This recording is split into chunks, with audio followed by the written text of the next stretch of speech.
નમસ્તે. વાંચન વલોણોના ઉપક્રમે જૂનાગઢના વાંચન રસિકો માટે એક નવા પ્રકારનો પ્રયોગ થવા જઈ રહ્યો છે, જે આનંદનો વિષય છે. આ વાંચન વલોણાના મિત્રો દ્વારા જૂનાગઢની અંદર આપણો વાંચવાનો શોખ છે, જે કંઈક ને કંઈક અંશે વિસ્તરતો જાય છે. એ શોખ જળવાઈ રહે, આવનારી પેઢીમાં આ શોખનું સિંચન થાય એવા ઉમદા હેતુથી આ વાંચન વલોણું દ્વારા એક પુસ્તકાલયનો આરંભ થવાનો છે.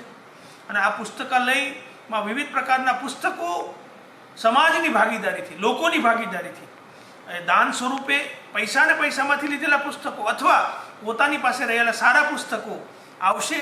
એ પુસ્તકોના માધ્યમથી એક લાઇબ્રેરીનું નિર્માણ થશે અને ખાસ કરીને વિદ્યાર્થીઓમાં વાંચવાનો રસ રહેશે.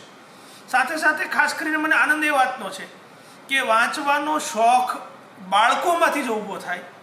કૂવામાંથી જો એને સિંચન કરવામાં આવે, નાનું બાળક પ્રાથમિક શાળામાં ભણે છે, નાની નાની વાર્તાઓ વાંચતું થાય તો એ વાંચવાનો શોખ વિસ્તરતો જશે. એટલે આયોજકોએ આ બાબતે ધ્યાન આપી છે એનો મને વિશેષ આનંદ છે.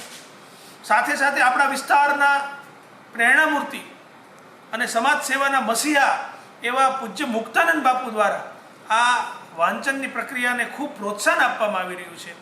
પ્રેમાનંદ સ્કૂલ ખાતે એમના જન્મદિવસના પ્રતીક રૂપે, એક પ્રતિકાત્મક રૂપે વાંચનના પુસ્તકો દ્વારા એમની તુલા થવાની છે, એનો પણ વિશેષ આનંદ છે.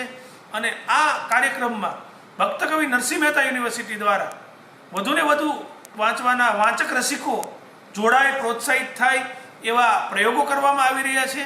અને અમે પણ આ કાર્યક્રમને ખૂબ ગંભીરતાથી લઈએ છીએ. અને હું જૂનાગઢના પ્રબુદ્ધ લોકો, વાંચન રસિકોને અપીલ કરું છું કે આ પ્રકારના બૌદ્ધિક કાર્યક્રમમાં વધુમાં વધુ જોડાય અને પોતાનું યોગદાન આપે.